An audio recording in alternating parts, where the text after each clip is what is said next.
All right, I'm here in beautiful Delta, BC, sitting with Rubicon CEO Jesse McConnell. Jesse, thank you for having me out. Hey, pleasure to have you guys out here. It's obviously an exciting time for you guys. I'm sure viewers can see the first harvest in the background. But before we get to that, I want to talk a little bit about your high-level thoughts on the organic vertical.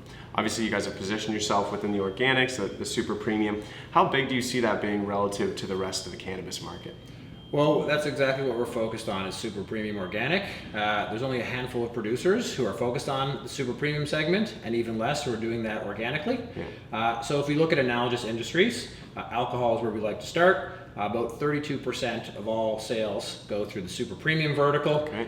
Grocery is another good example where you walk down any aisle and you'll see the demand for organic grocery simply with your own eyes. Yeah, absolutely. We would anticipate with the millennial shopper coming on, the move toward wellness, that the cannabis vertical will experience something similar to alcohol, between 25 and 35%. Excellent. And I mean, yeah, that's a huge market. Like you said, there's not a lot of players in there, so you guys have positioned yourself pretty well. It's an exciting time.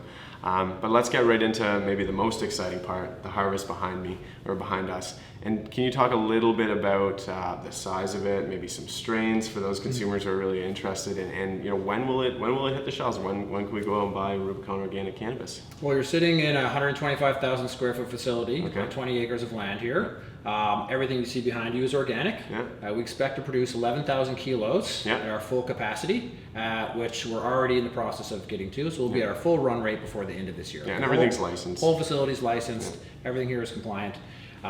So this harvest, first commercial harvest, we're very excited about. We've already had an R&D harvest where we've been able to test a variety of cultivars and see what really works well. So what you can see right now is an amazing cut of Blue Dream. There's some other ones back there that I can't tell you about yet that we're excited to bring to the marketplace. Got to build the suspense, right? Exactly. So you'll see that on the shelves in early November. Because we take our time here. We're going to slow cure it. We hang dry. We hang Quality trim. comes first, right? All that extra processes that go into really producing a super premium product. Costs a little bit more to do that, but the end result for the consumer is a superior product. Absolutely. And I'm not sure if you've mentioned this, but when do you expect to have the full 11,000 being harvested or up and running here at this facility? So we'll be at that run rate by approximately the end of November. Okay. So we'll get into a consistent cycle. We'll see between 22 and 25 takedowns a year here. Right. Okay. We have 5 rooms the size of this. They're all around 17,000 square feet. And then we just really get on that rotation, and that's able to keep our dry rooms full all the time. Harvest, fill up, repeat. Excellent. And so obviously if you're running 11,000 next year, 2020, what do you guys see looking at for EBITDA? EBITDA positive by end of 2020, early 2020? That's the question on everybody's minds is when are these cannabis companies going to deliver against their expectations? So what we're anticipating is Q2 to be EBITDA positive. Maybe we beat that a little bit, but I think we're comfortable putting Q2 out there. Excellent. Well, better to be conservative and not miss guidance, kind of see what happens. It doesn't go well for the industry, so conservative I think is appreciated across the board. Now looking even deeper down, sort of moving down the line there, what are you guys looking at for operating costs, production costs? Obviously you guys are indoor here, but from the conversations we've had, you guys are expecting it to be pretty low operating costs. Yeah, I mean, one of the investment theses that we've always been working off is you can produce a super premium product by taking an organic approach and building a very high-tech hybridized greenhouse facility. Our experience at Whistler demonstrates that we know how to produce that organic product, but the cost base is significantly higher indoors, as I'm sure you and your viewers are aware.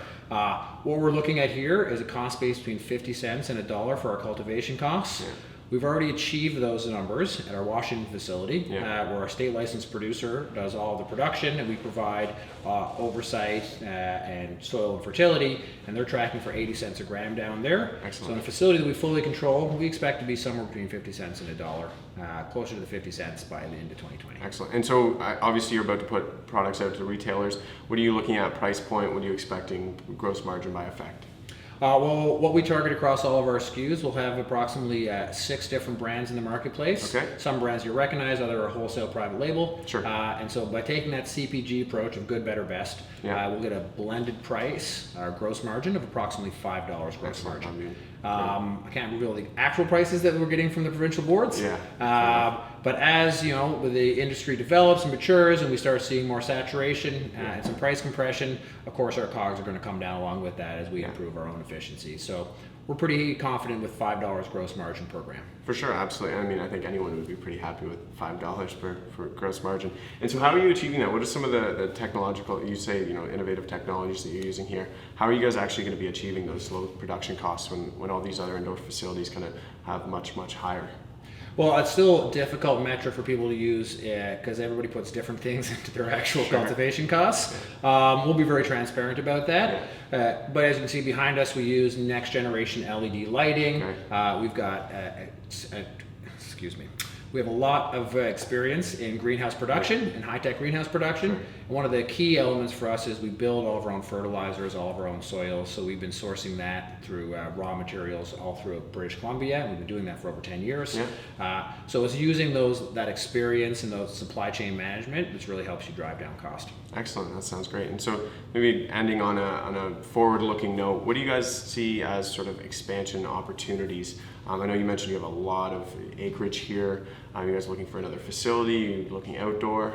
I think what we've done here that's different than other producers is we didn't try to build the world's biggest greenhouse. We tried to focus on this right-sized greenhouse for the size of the addressable market and the amount of market share that we were extremely confident that we could capture. So this facility will produce virtually only flower, 11,000 kilos for the flower and pre-roll market, with a small portion going to very terpene-rich live resin pens. But on the rest of our acreage, I've got another 17 acres to plant out. We're already putting in the amendments for that, so you'll expect to see that in a license submission in the coming weeks for that. Oh, excellent. And that will produce somewhere in the neighborhood of 20 to 25,000 kilos, which will be all organic product destined for terpene-rich oils and high-grade extraction. Legalization 2.0 stuff. Legalization 2.0. Excellent. Well, it sounds like there's a lot of good stuff on the horizon. I mean, especially the stuff that you can see behind us.